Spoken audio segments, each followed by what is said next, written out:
Hey guys, it's Mini-Me27 and today I wanted to remake the first video that I did on my channel because a lot of y'all really seem to like it, but I feel like I could have done a lot better with it because I was really just kind of nervous and didn't know what to say, and I was stuttering a lot and I wasn't very clear in what I was actually trying to get across, so I wanted to redo it and hopefully make it better so that more people can benefit from it. So anyway, the title of my first video is What to Do When You Find Out That a Parent or a Loved One Has Cancer. And I'm going to tell you that this is going to be a very scary time. You're going to be overcome with emotions. It's going to be scary. It might be intense. You're just going to have a lot of emotions going on. And I just want to tell you to just stop and take a breath. Just in and out, just take a breath and just kind of gather your bearings, because it's a lot of information to take in at once. And if you don't stop and breathe, then it can really be overwhelming. So just, first off, just stop and take a breath, because it'll be okay.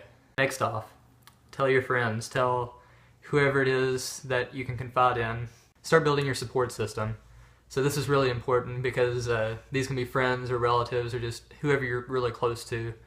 Go and tell them as soon as you find out, say hey, my parent or a loved one or whoever has cancer, and then they can be there for you, and make sure that you tell them what's going on. Tell them emotionally how are you feeling and all of that, because trust me, if you don't, then that will all build up, and then eventually you will break down in the middle of some place that you really don't want to break down, or at night whenever you're alone, and it's just not fun, just trust me. So as soon as you find out, start building the support system of people that you really care about, and let them in and let them be there for you, because this is a time when you will find out who your real friends are, because they will always be there for you no matter what. Next, you'll be tempted to research, because if you were like me, I was 14 when my dad was diagnosed with cancer, and I didn't really know a whole lot about it. I knew that it was a disease that killed people, but could be overcome, but didn't really have a cure. So I did some research, and if you go on WebMD now with a cold, then there's a decent possibility that it will tell you that you could possibly have a disease and you're dying. Researching is kind of iffy on the internet because there's a lot of stats, a lot of the stuff is true, but it gives a pretty grim future, when in fact there can actually there's a lot of people that survive cancer.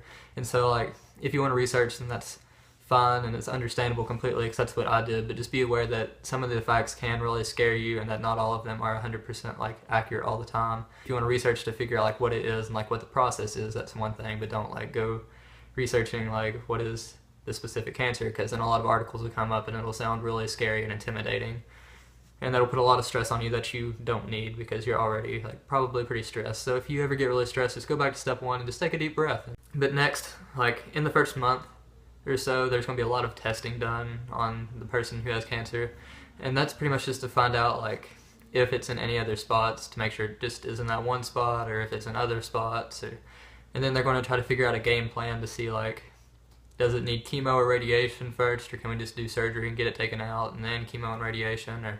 So the first month will be testing and doctors figuring out what's the best option for this person. So the first month is a lot of waiting and stuff, which can be kind of scary, and it can be disheartening, because for me it started out for my dad as colorectal, then he went and had testing done and they figured out it was in his liver, then there was some lymph nodes on his aortic artery that looked suspicious and stuff like that.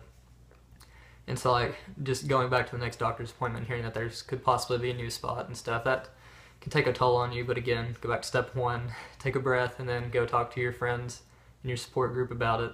Let them know, so that way you don't get overwhelmed during this process. But at the end of it, they should have a good game plan.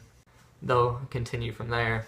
And now I want to talk about the difference between so if there's just one spot in the body, it could be any different stage from 1 to 4. It just depends on the severity of it. But if there's 2 spots in the body, then it goes from 1 to 4 automatically. And so just because someone has stage 4 cancer doesn't mean that it's a death wish, because a lot of people get over it. A lot of people will achieve remission.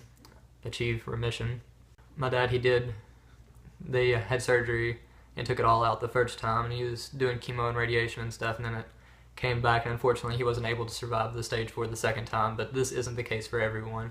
Don't worry, just because they have stage 4, don't think this is the end. There's no good way this can end, because there is a good way that this can end, and a lot of people actually do get through it. So I just want to encourage you all with that. It's pretty much the first month and some basic stuff. I will probably try to go through some more stuff in next videos whenever I get a chance. Unfortunately, I am in college, and So I do have a really hectic schedule and I don't get to post near as much as I would like to, but I would like to continue posting these, so please leave in the comments below and tell me like if there's any things that you're confused about or anything that you want clarification about or anything you want me to make a specific video on, and I will try to do that.